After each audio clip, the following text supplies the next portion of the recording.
कहानी की शुरुआत में हम सेंटियागो में मौजूद एक जेल को देखते हैं जहां पर हजारों खतरनाक मुजरिम कैद हैं।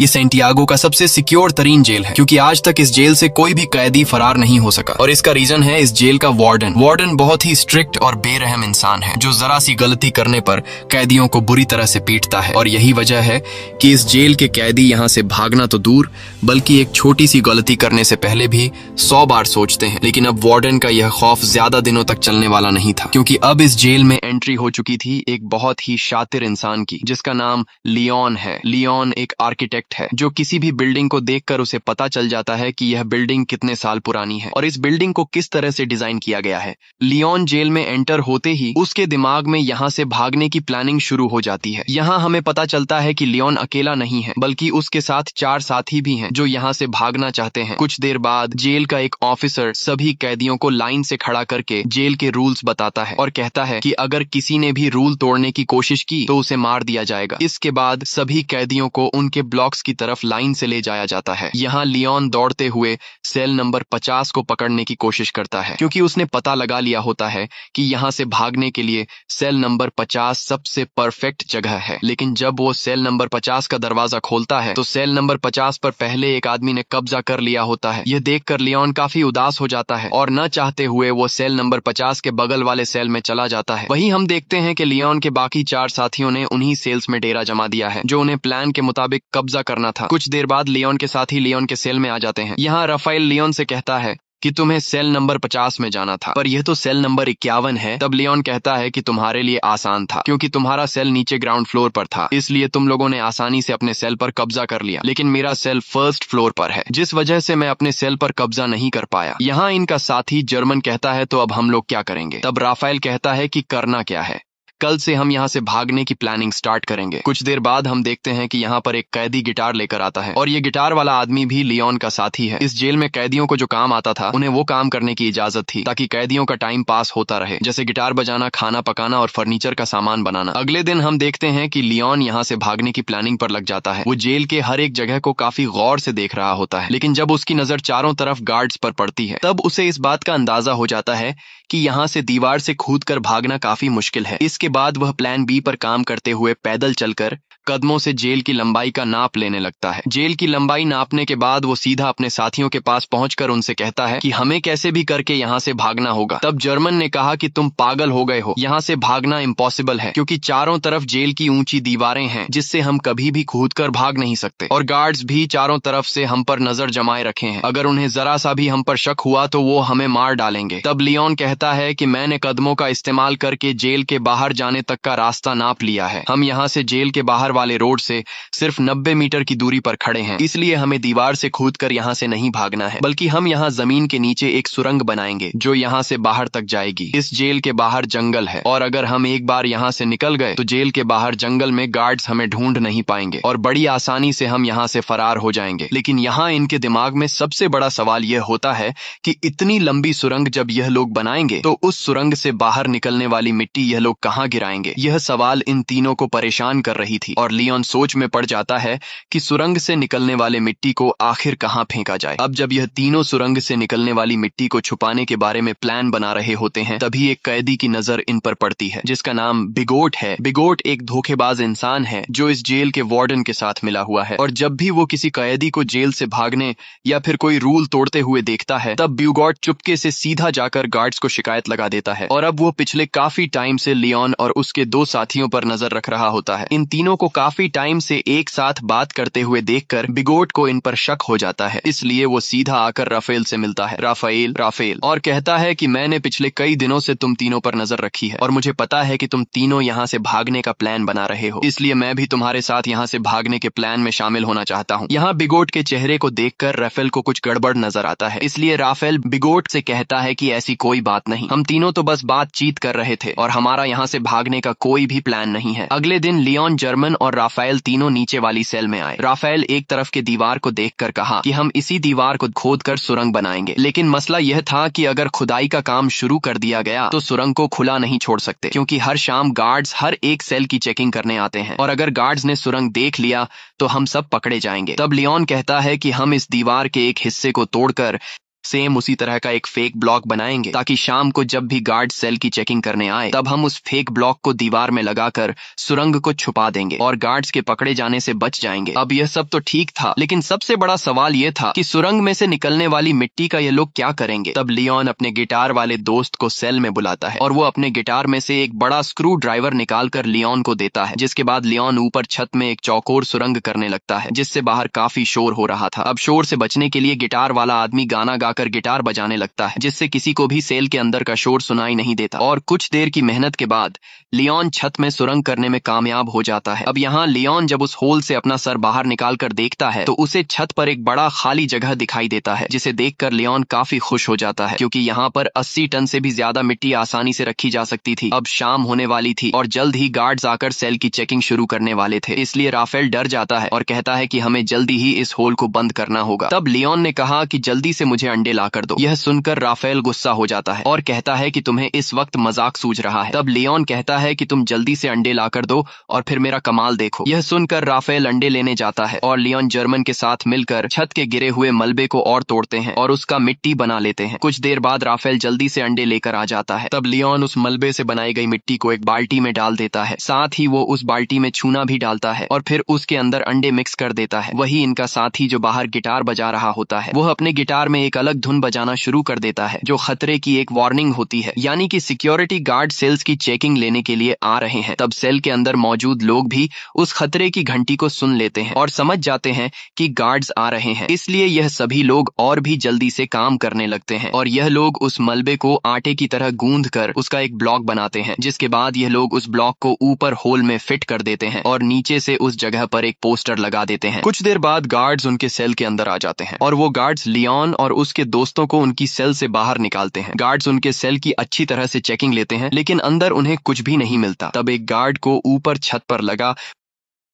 वही पोस्टर दिखाई देता है, लेकिन जैसे ही गार्ड उस पोस्टर को उतारने वाला होता है तभी उसे बाहर से उसका ऑफिसर उसे बुला लेता है, जिसे सुनकर वह गार्ड उस पोस्टर को बिना निकाले ही चला जाता है और इस तरह से इन सब की जान बच जाती है। अब यहाँ इन लोगों को इस जेल में 34 दिन हो चुके थे और उन्हें जल्द ही इस जेल से निकलना था, इसलिए लियोन और जर्मन ऊपर छत पर चढ़कर लकड़ी का खोखला बॉक्स बनाते हैं और उस लकड़ी के बॉक्स में ये लोग सफेद सीमेंट भरकर छत पर रख देते हैं। कुछ दिन बाद उनका ब्लॉक तैयार हो जाता है। अब भारी थी सुरंग बनाने की, जिसके बाद ये लोग खुदाई के काम पर शुरू हो जाते हैं। ये लोग दीवार का सबसे नीचे का हिस्सा पहले से बने हुए उस ब्लॉक के अनुसार काटने लगते हैं, लेकिन खुदाई करते वक्त काफी शोर हो रहा था जिसकी आवाज कुछ गार्ड सुन लेते हैं और गार्ड उनके सेल की तरफ बढ़ने लगते हैं। पर गार्ड के पहुंचने से पहले ही उनके गिटार वाला साथी आकर उन्हें बता देता है कि कुछ गार्ड सेल की तरफ आ रहे हैं। ये सुनकर सभी लोग काफी डर जाते हैं क्योंकि उन्होंने दीवार का जो हिस्सा काटा था वह हिस्सा उनके बनाए हुए ब्लॉक से छोटा था, जिसमें वह ब्लॉक फिट नहीं हो सकता था। अब जब उन्हें कोई दूसरा रास्ता नजर नहीं आता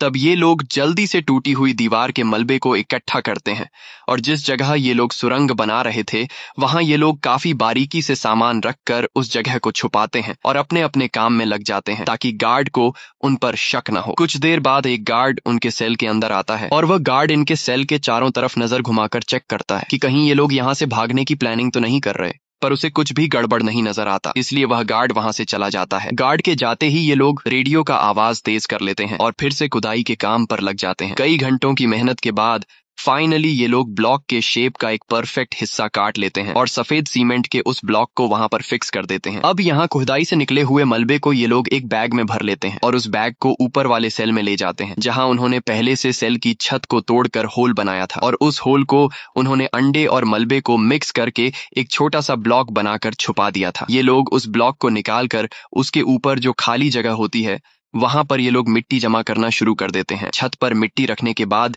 ये लोग छत वाले ब्लॉक को वापस लगाकर उसे व्हाइट सीमेंट से कवर कर देते हैं और उसे वापस से फोटो से ढक देते हैं। इसी तरह रोजाना वह गिटार वाला उनका साथी गिटार बजाकर लोगों का ध्यान भटकाता है, साथ ही वह पुलिस पर भी नजर रखता है और लियोन, राफेल और जर्मन नीचे वाली सेल में सुरंग को खोदते हैं और जो मिट्टी सुरंग से निकलती है ये लोग उस मिट्टी को अलग अलग बैग में निकालकर अलग अलग तरीके से ऊपर वाली सेल की छत पर जमा करने लगते हैं। इस तरह से ये लोग पूरे दिन का एक रूटीन बना देते हैं और कई दिनों तक उनकी खुदाई का काम बड़ी चालाकी से चलता रहता है। लेकिन एक कैदी जिसका नाम ऑस्कर है, उसे इन लोगों पर शक हो जाता है क्योंकि वह पिछले कई दिनों से इन लोगों को नोट कर रहा था। वह देखता है कि ये लोग हर रोज एक ही पैटर्न को फॉलो करते हुए नीचे के सेल से ऊपर वाले सेल पर जाते हैं। साथ ही ये लोग हमेशा हाथ में बैग या फिर बाल्टी लेकर ऊपर जाते हैं। ये सब देखकर ऑस्कर को उन पर शक हो जाता है, लेकिन वह किसी से भी कुछ नहीं कहता, बस चुपचाप उन पर नजर रखता है। अब यहाँ इन लोगों को इस जेल में 70 दिन बीत चुके थे और लियोन जब सुरंग को नापता है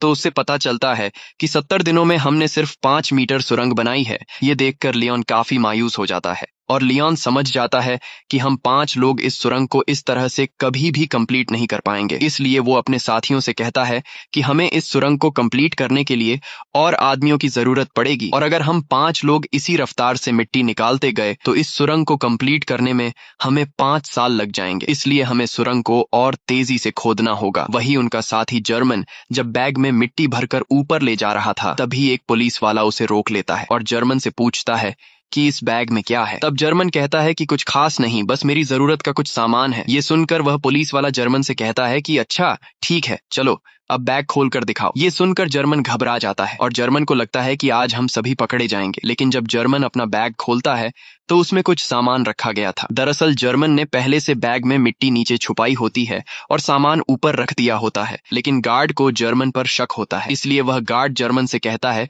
कि मेरे पीछे चेकिंग रूम में आओ। तब जर्मन बड़ी चालाकी से नीचे बैठा अपने साथी लियोन के साथ उसी तरह का सेम एक दूसरा बैग बदलकर गार्ड के पीछे चेकिंग रूम में चला जाता है। चेकिंग रूम में जब वह गार्ड जर्मन के बैग को अच्छी तरह से चेक करता है तो उसके अंदर सामान के अलावा कुछ भी नहीं मिलता, जिसके बाद वह गार्ड जर्मन को जाने देता है। अब इन सभी कैदियों को जेल में 86 दिन बीत चुके थे और अब ये लोग और ज्यादा दिन यहाँ नहीं रहना चाहते थे। इसलिए लियोन और उसके साथी जल्दी से सुरंग के काम को बढ़ाने के लिए ऊपर वाले फ्लोर के कुछ कैदियों को अपने साथ मिला लेते हैं। यहाँ लियोन उन नए कैदियों को दीवार से ब्लॉक हटाकर सुरंग भी बताता है। ये देखकर वो कैदी फौरन इनके साथ मिलकर काम करने को मान जाते हैं, क्योंकि वो सोचते हैं कि अगर 5 लोग मिलकर 7 मीटर लंबा सुरंग खोद सकते हैं तो हम सब एक साथ मिलकर जल्द ही इस सुरंग को पूरा कर लेंगे। और साथ ही इन नए आने वाले कैदियों में कुछ कैदी ऐसे भी थे जिन्हें फांसी होने वाली थी, इसलिए वो लोग तो पहले से यहाँ से भागने का चांस ढूंढ रहे थे। अब लियोन जब समझ जाता है कि सभी कैदी सुरंग के लिए तैयार हो चुके हैं, तब लियोन उन्हें अपना प्लानिंग बताते हुए कहता है कि हम डेली 1 घंटे की शिफ्ट में काम करेंगे। 2 लोग खुदाई का काम करेंगे, 2 लोग मिट्टी ऊपर ले जाएंगे और 2 लोग गार्ड्स पर नजर रखेंगे। बाकी लोग जेल के नॉर्मल काम करेंगे ताकि किसी को हम पर शक न हो। और जो भी कैदी 2 घंटे सुरंग की खुदाई करने के बाद वापस बाहर निकलेगा, उसे फौरन नहाकर अपने कपड़े भी धोने होंगे ताकि गार्ड्स को उसके कपड़ों पर मिट्टी के निशान नजर न आए। अब इन लोगों का काम काफी तेजी से चल रहा होता है और यह लोग रोजाना 100 किलो मिट्टी एक दिन में निकालने लगते हैं। अब यहाँ हमें पता चलता है कि लियोन ने ऊपर वाले फ्लोर के कैदियों को इसलिए चुना ताकि इन्हें बैग या फिर बाल्टी में ऊपर मिट्टी ले जानी नहीं पड़े और इस तरह से यह लोग गार्ड्स के नजरों में भी आ सकते थे। इसलिए यह लोग नीचे जिस सेल में खुदाई कर रहे थे उसी सेल के छत में एक होल कर देते हैं ताकि सीढ़ियों से मिट्टी ऊपर ले जाने के बजाय डायरेक्ट होल से ऊपर वाले सेल के कैदियों को मिट्टी पास कर दी जाए। इस तरह से उनके पकड़े जाने का रिस्क भी कम हो जाता है और काम की स्पीड भी काफी बढ़ जाती है। जब भी कोई कैदी सुरंग में खुदाई कर रहा होता है तब यह लोग रेडियो की आवाज बढ़ा देते और बाहर सभी कैदी गार्ड्स को ऐसा दिखाते कि जैसे सब कुछ नॉर्मल हो। और जब भी उन्हें गार्ड्स का कोई खतरा नजर आता तब यह लोग उस सेल के दरवाजे पर नॉक करके खतरे की घंटी बजा देते, जिससे अंदर खुदाई के काम पर लगे कैदी सेल में सारा सामान पहले की तरह करके अपने अपने काम पर लग जाते। इस तरह से यहाँ से भागने के प्लानिंग में शामिल हर एक कैदी रूटीन के मुताबिक अपना अपना काम करते हैं और हर शाम को यह लोग इकट्ठा होकर आगे की प्लानिंग बनाने लगते हैं ताकि गार्ड्स को किसी पर भी शक न हो और सब कुछ परफेक्ट तरीके से चलता रहे। लेकिन शाम को जब यह लोग फुटबॉल खेल रहे होते हैं तब एक कैदी जिसका नाम ऑस्कर है वो राफेल के पास आता है और राफेल को बताता है कि मुझे पता है कि तुम लोग सुरंग खोदने की कोशिश कर रहे हो, इसलिए मैं भी तुम्हारी टीम में शामिल होकर तुम्हारा साथ देना चाहता हूं। तब राफेल ऑस्कर को लियोन के पास ले जाता है और लियोन ऑस्कर को भी अपनी टीम में शामिल कर देता है। यहाँ लियोन अपने 2 साथी जर्मन और राफेल से कहता है कि जिस हिसाब से काम चल रहा है मुझे पूरा यकीन है कि हम जल्द ही इस सुरंग को कंप्लीट कर देंगे और जल्द ही यहाँ से बाहर निकल जाएंगे। लेकिन बाहर निकलने के बाद भी हम लोग पकड़े जा सकते हैं, क्योंकि हम 4-5 नहीं बल्कि पूरे 40 लोग हैं। और अगर बाहर निकलने के बाद भागते हुए हमें पुलिस ने देख लिया तो पुलिस हमारे पीछे गाड़ी लगाकर हमें पकड़ लेगी। इसलिए हमें यहाँ से बाहर निकालने के लिए बाहर के एक बंदे की जरूरत होगी, जो हमारा यहाँ से बाहर निकलते ही हमारे लिए एक बस तैयार रखे। अब यहाँ ये लोग सोच में पड़ जाते हैं कि बाहर से हमारी कौन मदद कर सकता है। तब लियोन कहता है, राफेल, तुम्हारी वाइफ पॉलिना हमारी बाहर से मदद कर सकती है और हम लोग उस पर विश्वास भी कर सकते हैं, इसलिए तुम्हें अपनी वाइफ से मदद मांगनी होगी। अब यहाँ रहते हुए सभी कैदियों को 182 दिन बीत जाते हैं और आज सभी कैदियों से उनके घर वाले मिलने आए होते हैं। यहाँ पर राफेल की वाइफ भी आई होती है।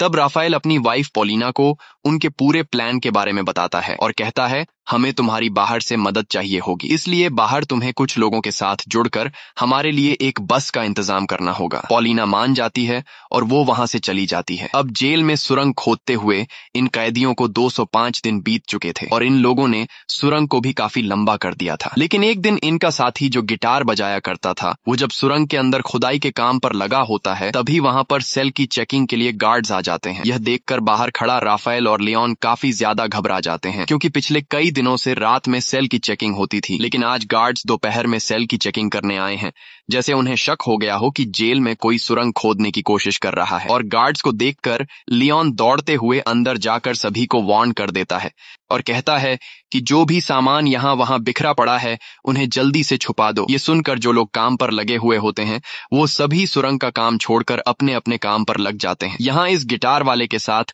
जो दूसरा साथी सुरंग में गया होता है वो भी बाहर आने लगता है, लेकिन गिटार वाला अंदर फंस जाता है क्योंकि वो सुरंग के बिल्कुल एंड में काम कर रहा था। लेकिन जैसे तैसे करके वो भी बाहर निकलने की कोशिश करता है, पर वो जान चुका था कि मेरे निकलने से पहले गार्ड सुरंग तक पहुंच चुके होंगे। अब यहाँ सभी लोग डरे होते हैं और उन्हें लगता है कि आज हम सभी पकड़े जाएंगे। लेकिन यहाँ राफेल समझदारी से काम लेते हुए सभी कैदियों को इकट्ठा करके गार्ड्स के सामने आकर खड़ा हो जाता है और गार्ड्स को आगे बढ़ने से रोक देता है। ये देखकर पुलिस ऑफिसर को गुस्सा आ जाता है और पुलिस कैदियों पर हमला कर देती है। यहाँ कैदी भी पुलिस का मुकाबला करते हैं और पुलिस को रोकने की कोशिश करते हैं ताकि इनका साथी जो सुरंग में फंसा हुआ है वह बाहर आ सके। वहीं हम देखते हैं कि इनका वह गिटार वाला साथी अब सुरंग से बाहर आ चुका है। वह जल्दी से उस सीमेंट के ब्लॉक को सुरंग में फिट कर देता है और जब वह सेल का दरवाजा खोलकर देखता है तो बाहर कोई भी नहीं होता। दरअसल गार्ड्स पर हमला करने के जुर्म में सभी कैदियों के कपड़े निकालकर बाहर धूप में खड़ा कर दिया गया होता है। कुछ देर बाद वहां पर जेल का वार्डन आता है। वार्डन कहता है कि इन सभी को बिना कपड़ों के सूरज के ढलने तक यहीं पर खड़ा रखो और एक दिन के लिए इनका खाना बंद कर दो। दूसरी तरफ राफेल की वाइफ पोलिना एक चर्च में जाकर लियोन के पिता से मिलती है। लियोन के पिता एक पादरी थे। यहाँ लियोन का एक पुराना दोस्त भी आता है। तब राफेल की वाइफ पोलिना लियोन के फादर और उसके दोस्त को लियोन का पूरा प्लान समझा देती है और कहती है कि हमें उन्हें बचाने के लिए एक बस का इंतजाम करना होगा। तब लियोन का दोस्त भी इनकी मदद करने के लिए तैयार हो जाता है और कहता है कि बस का इंतजाम मैं कर लूंगा। वहीं दूसरी तरफ जेल में राफेल से उसकी वकील मिलने आती है। यहाँ जेल का वार्डन राफेल को सिगरेट देने लगता है, पर राफेल सिगरेट लेने से इनकार कर देता है। लेकिन राफेल वार्डन के सिगरेट के डिब्बे को पहचान लेता है कि वार्डन कौन से ब्रांड का सिगरेट पीता है। अब यहाँ इन लोगों को इस जेल में रहते हुए 1 साल से भी ज्यादा टाइम बीत चुका था और इन लोगों ने सुरंग को भी काफी लंबा कर दिया था। दिन रात मेहनत के बाद अब सुरंग भी जल्द कंप्लीट होने वाला था। लेकिन एक दिन सुरंग में इनका एक साथी जब काम कर रहा होता है तभी अचानक वह बेहोश हो जाता है क्योंकि इतनी गहराई में ऑक्सीजन की कमी होती है। अच्छी बात यह थी कि राफेल उसके पीछे होता है और राफेल जैसे तैसे करके उस आदमी को बाहर निकाल देता है। शाम को ये लोग मीटिंग करते हैं कि अब सुरंग काफी लंबा हो चुका है, जहां अंदर ऑक्सीजन ना होने की वजह से सांस लेने में तकलीफ होती है, इसलिए हमें कुछ करना होगा। यहाँ पर एक आदमी होता है जो जेल में काम करता है। उसके पास एक मशीन होती है जिससे ये लोग पंखा लगाकर सुरंग के एंड तक ऑक्सीजन पहुंचा सकते हैं। राफेल उस आदमी से कहता है कि अगर तुम हमें ये मोटर दोगे तो हम तुम्हें अपने साथ शामिल कर लेंगे। वह कैदी मान जाता है और फिर ये लोग उस मोटर में एक पंखा लगाकर प्लास्टिक के पाइप के जरिए सुरंग के एंड तक ऑक्सीजन पहुंचाने में कामयाब हो जाते हैं और अब सुरंग के एंड में काम करने वाले लोगों को सांस लेने में तकलीफ नहीं होती। इस तरह से इनका काम फिर से जारी हो जाता है। लेकिन अब जेल के वार्डन को कैदियों पर शक होने लगता है, इसलिए जेल का वार्डन अपने पास एक कैदी को बुलाता है जिसका नाम बिगोट है। वार्डन बिगोट को सिगरेट का पैकेट देता है और उससे कहता है कि मुझे जेल में कुछ न कुछ गड़बड़ नजर आ रहा है, इसलिए तुम्हें कैदियों पर नजर रखनी होगी कि वो क्या करने की कोशिश कर रहे हैं। और बिगोट मान जाता है। दरअसल बिगोट को अभी तक पता नहीं होता कि जेल में में कैदी सुरंग खोदने की कोशिश कर रहे हैं। अब यहाँ इन लोगों को सुरंग खोदते हुए इस जेल में 514 दिन बीत जाते हैं और उन्होंने अब जेल के बाहर तक सुरंग खोद दी होती है। अब जहां तक उन्होंने सुरंग खोदी होती है वहां पर राफेल नीचे से एक छोटा सा सुरंग करके ऊपर एक लाल कलर का लिक्विड गिरा देता है ताकि बाहर राफेल की वाइफ और लियोन के साथी को पता चल जाए कि सुरंग यहां तक खोदी जा चुकी है। वही बिगोट को राफेल और उसके साथी लियोन पर शक तो होता है, पर उसे पूरा यकीन नहीं होता कि ये लोग सच में सुरंग खोद रहे हैं। इसलिए बिगोट अपने शक को यकीन में बदलने के लिए राफेल के पास आकर उसे कहता है कि अगर तुम लोग यहाँ से भागने की प्लानिंग कर रहे हो तो प्लीज मुझे भी अपने साथ शामिल कर लो। मैं यहाँ थक चुका हूँ, बाहर मेरी वाइफ और मेरी बेटी मेरा इंतजार कर रही है। ये सुनकर राफेल को बिगोट पर तरस आ जाता है, इसलिए राफेल बिगोट को सुरंग के बारे में बताने ही वाला होता है कि तभी राफेल बिगोट के हाथ में सिगरेट का पैकेट देख लेता है और यह वही पैकेट होता है जो कुछ दिन पहले राफेल ने वार्डन के पास देखा था। इसलिए राफेल समझ जाता है कि बिगोट वार्डन के साथ मिला हुआ है। ये सब समझते ही राफेल बिगोट को कुछ भी नहीं बताता। दूसरी तरफ लियोन का बाहर जो पुराना दोस्त होता है वो अपने कुत्ते को साथ लेकर रनिंग के बहाने जेल के करीब आता है और उस लाल कलर के लिक्विड को देख लेता है। अगले दिन लियोन का पिता लियोन को जेल में आकर बताता है कि तुम लोगों ने बाहर जो रेड कलर का लिक्विड गिराया था वो हमने देख लिया है। तुम लोग जेल के बाउंड्री के बाहर तो आ चुके हो, पर अभी भी तुम लोग सही जगह पर नहीं पहुंचे, इसलिए तुम लोगों को अभी भी 40 फीट और भी सुरंग खोदना होगा। इसके बाद यह लोग फिर से सुरंग को और लंबा करने लगते हैं और अब बस कुछ ही दिन के खुदाई के बाद इनका सुरंग कंप्लीट होने वाला था। लेकिन अब इन लोगों के साथ जो कुछ होने वाला था उसके बारे में उन्होंने बिल्कुल भी सोचा नहीं था। एक दिन जब इनका एक साथी सुरंग की खुदाई के काम पर लगा होता है तभी अचानक एक बहुत ही बड़ा भूकंप आता है जिससे जेल की दीवारें हिलने लगती हैं।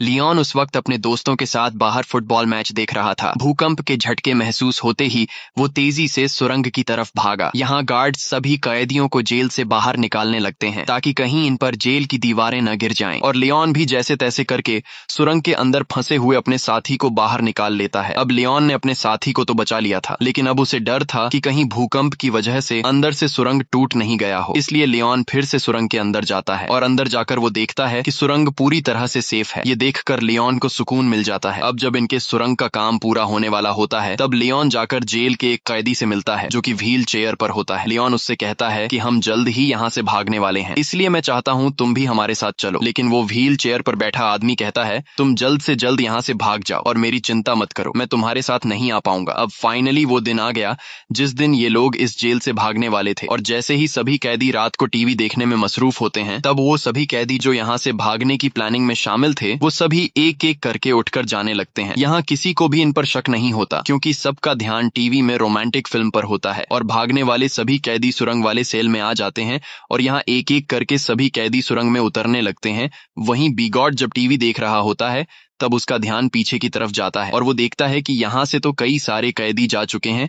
ये देखकर उसे शक हो जाता है और वो सीधा राफेल के सेल की तरफ बढ़ने लगता है। लेकिन बीच रास्ते में व्हील चेयर वाला आदमी बिगोट को रोक लेता है, पर बिगोट इस आदमी को धक्का देकर गिरा देता है, जिसके बाद वो सीधा राफेल के सेल में आ जाता है जहाँ उसे सुरंग दिखाई देता है। साथ ही वहाँ पर ऑस्कर भी खड़ा होता है और ऑस्कर यहाँ से निकलने वाला आखिरी कैदी होता है। लेकिन अब जब बिगोट को सारी सच्चाई का पता चल गया होता है तब वो पुलिस को बुलाने के लिए जाता है, लेकिन ऑस्कर उसे पकड़ लेता है। इस दौरान इन दोनों के बीच फाइट छिड़ जाती है और बिगोट ऑस्कर को स्क्रू ड्राइवर से बाजू पर मारकर बुरी तरह से घायल कर देता है। लेकिन ऑस्कर बुरी तरह से घायल होने के बावजूद भी बिगोट को जाने नहीं देता और बिगोट को मार मार कर बेहोश कर देता है। अब ऑस्कर भी सुरंग में जाने की कोशिश करता है, पर उसका बाजू बुरी तरह से घायल होने की वजह से वो सुरंग में नहीं जा पाता। दूसरी तरफ सभी कैदी सुरंग के अंदर धीरे धीरे आगे बढ़ रहे होते हैं और बढ़ते बढ़ते यह लोग सुरंग के एंड तक पहुंच जाते हैं जहां बाहर से लियोन का पुराना दोस्त सुरंग का ऊपर से हिस्सा खोल देता है और वह एक एक करके सभी कैदियों को हाथ से पकड़कर बाहर निकालता है। बाहर निकलने के बाद सभी कैदी जल्दी से अपने कपड़े बदल लेते हैं और तभी उन्हें सामने के ब्रिज पर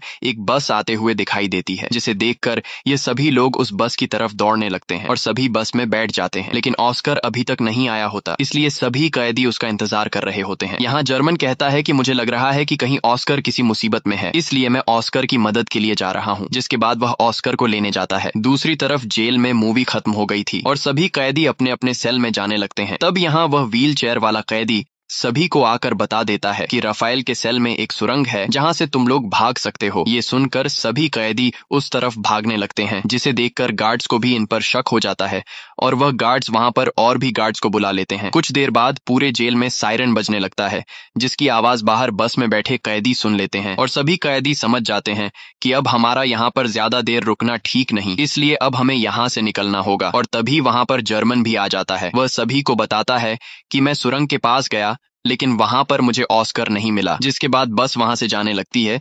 वहीं हम जेल में ऑस्कर को देखते हैं, जो घायल होने की वजह से जेल से भाग नहीं पाया। अब यहाँ कैदियों के भागने की खबर जेल के वार्डन को दी जाती है। कैदियों के भागने की खबर सुनकर वह काफी गुस्सा हो जाता है। दूसरी तरफ सभी कैदी बस में थे, जहां पर पोलिना सभी कैदियों को उनका पर्स दे देती है, जिसमें कुछ पैसे और उनके फेक आईडी थे। और सभी कैदी अलग अलग होकर अपने अपने रास्ते निकल जाते हैं। और इस तरह से सभी कैदी जिन्होंने पिछले कई महीनों से दिन रात मेहनत की थी, वह सभी जेल से आजाद हो जाते हैं। दोस्तों, यह इतिहास की सबसे बड़ी जेल ब्रेक घटना थी, जहां एक ही बार में पूरे 50 लोग जेल से फरार हो गए थे। लेकिन इनका एक साथी ऑस्कर भागने में नाकाम हो गया था। इसी के साथ सच्ची कहानी पर बनाई गई ये फिल्म खत्म हो जाती है। अगर आपको ये वीडियो अच्छी लगी हो तो हमारे चैनल को सब्सक्राइब और वीडियो को लाइक जरूर कीजिएगा।